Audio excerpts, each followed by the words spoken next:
Hello sa inyong lahat. Kamusta po kayo? Ang pagiging kuripot ay nagdadala ng kakulangan. Ang taong nagdadamot ay hindi rin nagtatamasa ng tunay na kasiyahan. Kahit anong ipunin kung walang malasakit sa kapwa, may butas ang puso. Ang kayamanan hindi ginagamit upang makatulong sa iba, unti-unting nawawala ng saysay at bisa.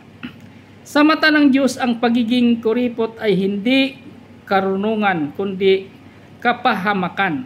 Ano ang sabi niya dito sa Proverbs chapter 11 verse 24? May namumuhay lamang masyadong matipid, ngunit naghihirap pa rin. Ayan. Salamat sa Diyos sa kanyang salita at ingat lagi. Huwag maging kuripot pagka. At ugaliin nating manalangin at humingi ng